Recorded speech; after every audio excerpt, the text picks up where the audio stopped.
Hi friends, நம்ம விஜய் மல்லி ஸ்டோரியில் வந்து வெண்பா குட்டிக்கு மட்டும் இந்த நியூஸ் தெரிஞ்சுது அப்படின்னா ரொம்பவே சந்தோஷப்படுவாங்க. என்னதான் வந்து மல்லி சந்தோஷப்படுறாங்களோ இல்லையோ, வெண்பா குட்டி அவ்வளோ வந்து சந்தோஷப்படுவாங்க அப்படின்னே சொல்லலாம். ஸோ இந்த டயத்தை பார்த்தீங்கன்னா அப்போ வந்து வெண்பா இல்லாமல் போயிட்டாலே அப்படிங்கிறது ரொம்பவே வந்து சங்கடத்தில் இருக்குது. மல்லியும் ரொம்ப சங்கடப்படுறாங்க. அவங்க அடிக்கடி சொல்கிற வார்த்தை இதுதான், என் வயத்தில் தான் உன்னை சுமைக்கல, ஆனால் வந்து மனசில் உன்னை சுமந்திருக்க அப்படிங்கிற மாதிரி சொல்லுவாங்க. அது வந்து உண்மைதாங்கிறதுனால தான் இப்போ மல்லி வந்து விஜய் கிட்ட இந்த விஷயத்த சொல்றதுக்கு ரொம்பவே தயக்கத்துல இருக்காங்க. நாகும் அது புரிஞ்சுட்டு இப்பத்துக்கு சொல்ல வேணாம்னு சொல்லியிருக்காங்க. ஆனா கூடி விரைவில் அது சொல்ல தானே போறாங்க அப்படிங்கிற மாதிரி இருக்கு.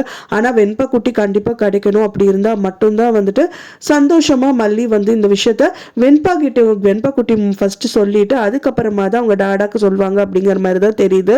ஏன்னா வந்து அப்படி சொன்னாதான் வந்து நல்லா இருக்கும். ஏன்னா டைரக்டா போய் விஜய் கிட்ட சொன்னா நல்லா இருக்காது அப்படிங்கிற மாதிரி தான் இருக்கு. ஸோ வெண்பா வந்து பார்த்தீங்கன்னா இப்போ கடத்தப்பட்டிருக்காங்க. கண்டிப்பாக அது வந்து கிடைப்பாங்க அப்படிங்கிற மாதிரி தான் தெரியுது. ஆம்புலன்ஸ் அப்படிங்கிறதுனால வந்து பார்த்தீங்கன்னா யாருமே பார்க்க மாட்டாங்க அப்படின்னு நினைக்கிறாங்க.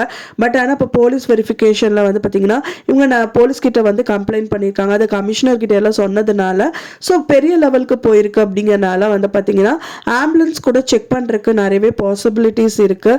ஸோ இல்லாட்டா வந்து இந்த போலீஸ் இன்ஸ்பெக்டரே ரோட்டில் ஏதாவது பார்த்து சொல்கிறதோ இல்லை விஜய் பார்க்குறதோ இல்லை மல்லி பார்க்குறதோங்கிற மாதிரி ஏதாவது ஒரு விஷயங்கள் நடந்ததுன்னா கண்டிப்பா நம்ம வெண்பா குட்டியை காப்பாத்திடுவாங்க.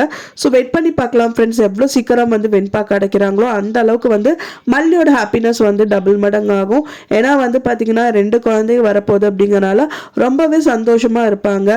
ஸோ வெயிட் பண்ணி பார்க்கலாம். நீங்க என்ன நினைக்கிறீங்க அப்படின்னு சொல்லிட்டு உங்களோட கருத்துக்களை மறக்காம எனக்கு கமெண்ட்ல ஷேர் பண்ணுங்க.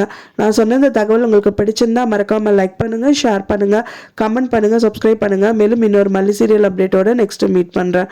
Thanks for watching my video friends. Next video la paakalam.